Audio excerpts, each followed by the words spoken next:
3 months had passed since Dean and I put together a team for a failed heist. The group of us had our eyes set on the silver treasure hidden away by giant spiders in a series of lava tubes and caves.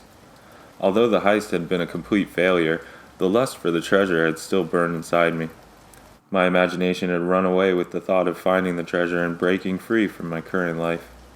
I would spend way too much time and energy wrapped up in fantasies of what I would do with the money and where I would sell it and all the possibilities that could be if I only got my hands on that silver.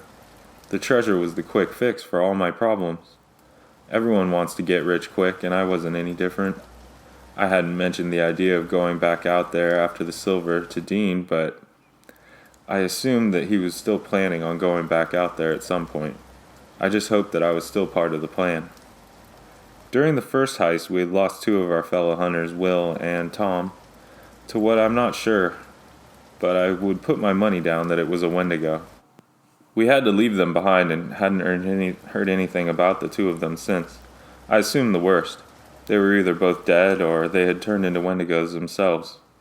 My lack of clarity was the main hurdle keeping me from going back out in search of the treasure. When I finally got a call from Dean, I assumed that he was calling to put together another team. Unfortunately, that wasn't the case. Dean informed me that a sheriff near where we had been on our treasure hunt had arrested Will on the suspicion of killing and eating a group of hikers. Apparently, Will was doing just fine and had asked for the two of us by name.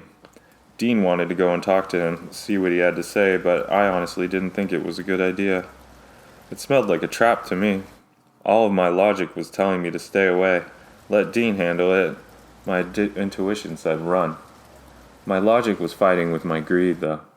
My treasure lust had been secretly hoping for another opportunity at the silver, and although this wasn't the opportunity I had envisioned, it was closer than I had been in the past months.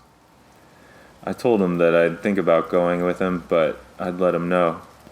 That pause to think only lasted a half hour, and before I knew it, I was headed out towards the lava tubes and the small town sheriff station. The drive down took almost a day, and the whole time I thought about all the possible scenarios of how this meeting could go down.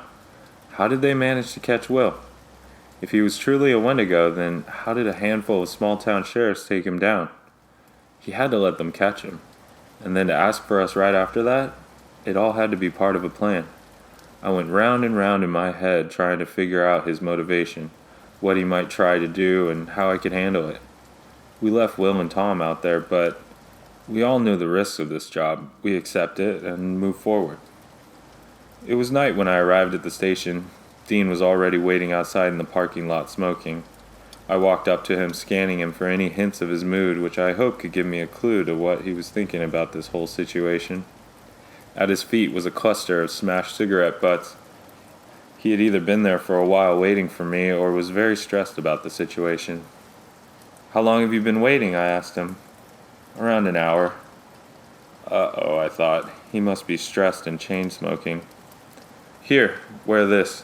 He produced a necklace with an amulet and 2 feathers dangling from it. "What's this?" I asked as I put it on. I didn't hesitate to wear it if he said to. I trusted Dean and secretly had always looked up to him. He was only 5 years older than me, but seemed wiser than me by decades. In my head, he was like an older brother, but I never told him. "I got them from the local tribe. They said they'll protect us," he explained. "Works for me." I brought the necklace up to my nose and smelled the amulet. "Oh God, that smells terrible. What is this made out of?" "Wendigo bones." "Really?" "Who knows?" Dean started to lead me inside and past the 3 sheriffs working in the station.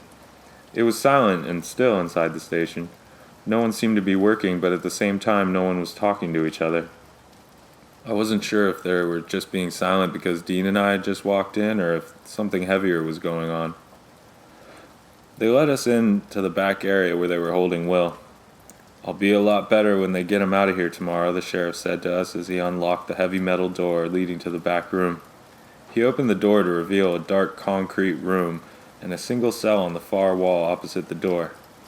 In the cell was Will. He peacefully sat on a small stool in a nearly empty cell, just staring at us with a slight grin as we walked in. We all just looked at him, and he looked at us. No one said anything. Will just raised his eyebrows and playfully looked around the room and out of the door that had just opened. His nonchalant attitude had me on edge. "Do you need me to stay?" the sheriff asked us.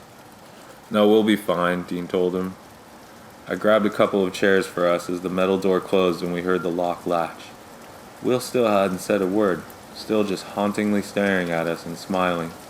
The three of us sat there in the half-lit room for a good minute before Dean broke the silence. "Well, you look healthy, fat and happy."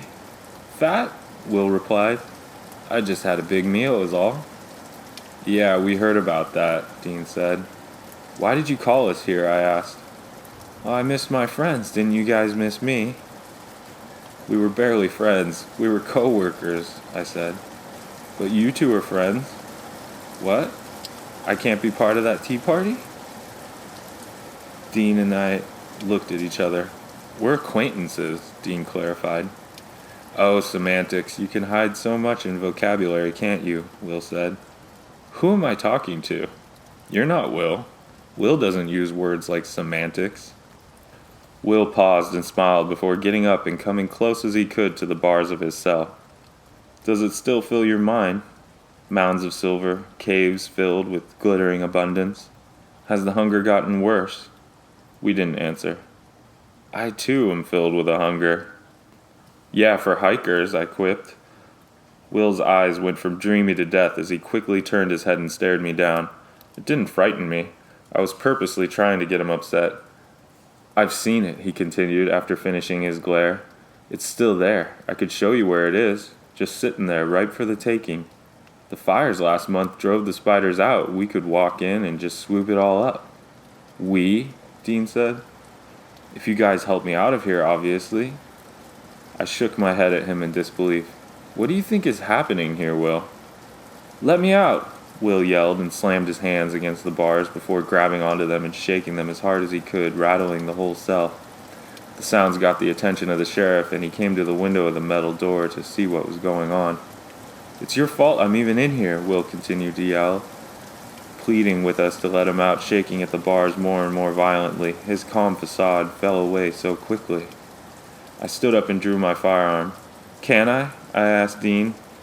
He waved his hand, giving me the go-ahead, and I started to fire, hitting Will, sending him back from the bars. He was still yelling at us the whole time. The bullets didn't seem to have any effect on him aside from the impact of hitting him. He stumbled back and fell against the back wall. By that time the sheriffs had come into the room, guns drawn, demanding to know what we were doing. Dean and I just looked over at Will, directing their attention to the cell. Will's mouth and face began to deform. Large piranha-like jaws began to emerge and protrude from behind his lips. His skin lost all its color as the rest of his body began to elongate and claws stretched out from the ends of his hands. A scream like a squealing pig spilled out of the monster that Will was transforming into. The sheriffs all gasped in shock and horror. "How attached to this station are you?" Dean asked one of the sheriffs. "What?" "I suggest you get a lot of gasoline, a flare, and burn this place to the ground. With that," he pointed at Will, "inside." None of the sheriffs had a response to Dean's advice, and the two of us left them there in the station, confused and horrified. It wasn't our problem, honestly. We weren't getting paid for any of this. And honestly, I think the two of us had the same idea ringing around in our heads. A silver idea. The treasure was so close I could taste it. It was ours for the taking. To be continued.